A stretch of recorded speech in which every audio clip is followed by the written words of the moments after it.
Hello everyone, welcome to my channel Rakesh tutorial. আজ আমি একাদশ শ্রেণীর ফার্স্ট সেমিস্টার এবং সেকেন্ড সেমিস্টারের পরীক্ষা কবে শুরু হবে, কবে রেজিস্ট্রেশন হবে, কবে ফর্ম ফিল আপ হবে তা নিয়ে আলোচনা করব। তাহলে আজকের ভিডিওটি খুবই গুরুত্বপূর্ণ। আজ তোমরা জানো যে বিভিন্ন স্কুলে ভর্তি প্রক্রিয়া এই মুহূর্তে শেষ হয়ে গেছে এবং বিভিন্ন স্কুলে বর্তমানে এখন যা হচ্ছে যে এখন রেজিস্ট্রেশন ফর্ম ফিল আপ হচ্ছে।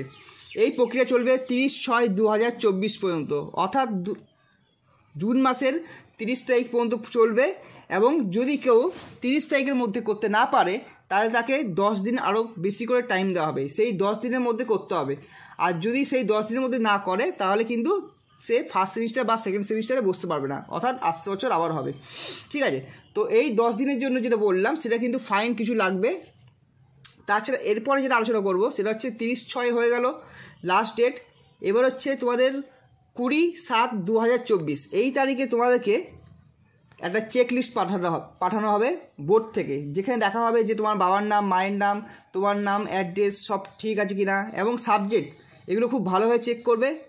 চেক করার পরে তোমরা খুব ভালোভাবে সাইন করবে। ঠিক আছে, এরপরে যেটা হচ্ছে তোমাদের পরীক্ষা কবে হবে সেটা নিয়েও বলবো। ফার্স্ট সেমিস্টারে পরীক্ষা হবে, তার আগে তোমাদের সার্টিফিকেট দেওয়া হবে, রেজিস্ট্রেশন সার্টিফিকেট। যে ফর্মটা ফিল আপ করলে তার জন্য তোমাদের রেজিস্ট্রেশন সার্টিফিকেট দেওয়া হবে, আর সেই সার্টিফিকেট দেওয়া হবে সেপ্টেম্বর মাসের 10 তারিখের মধ্যে। তোমাদের রেজিস্ট্রেশন সার্টিফিকেট দেওয়া হবে, অর্থাৎ এটা অ্যাডমিট কার্ড বলতে পারো, তোমরা পরীক্ষায় বসতে পারবে, সেটা হচ্ছে আগস্ট মাসের 10 তারিখের মধ্যে। আর পরীক্ষা শুরু হবে ফার্স্ট সেমিস্টারের প্রথম পরীক্ষা এবং পুরোপুরি এমসিকিউ ভিত্তিক পরীক্ষা, সেটা হবে সেপ্টেম্বর মাসের 13 তারিখ থেকে শুরু করে 30 তারিখের মধ্যে।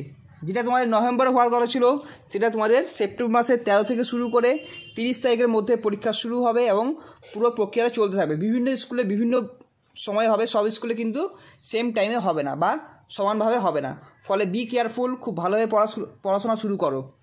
আর এর রেজাল্ট বেরো হবে 31 অক্টোবরের মধ্যে, অর্থাৎ পুজোর মধ্যে হয়তো তোমরা পেয়ে যেতে পারো। আর নভেম্বর মাসের 1 তারিখ থেকে তোমাদের ক্লাস শুরু হবে আবার সেকেন্ড সেমিস্টারের জন্য। আবার এর পরবর্তীকালে তোমাদের মার্চ মাসের 3 তারিখ থেকে শুরু করে মার্চ মাসের 18 তারিখের মধ্যে, অর্থাৎ 2025-এর 3/3/2025 থেকে 18/3/2025-এর মধ্যে সেকেন্ড সেমিস্টারে তোমাদের পরীক্ষা শেষ হয়ে যাবে। আর এটা হবে পুরোপুরি বড় প্রশ্ন, তোমরা জানো। আর এর রেজাল্ট বেরোবে 14/4/2025-এর মধ্যে।